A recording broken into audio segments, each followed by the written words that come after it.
So look at these two plates of food just as one example. The one that is properly plated looks so much more appetizing.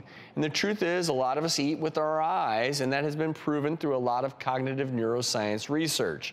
All you gotta do is make some quick tweaks to the appearance of your food, may help you enjoy eating the food and maybe eat a little less.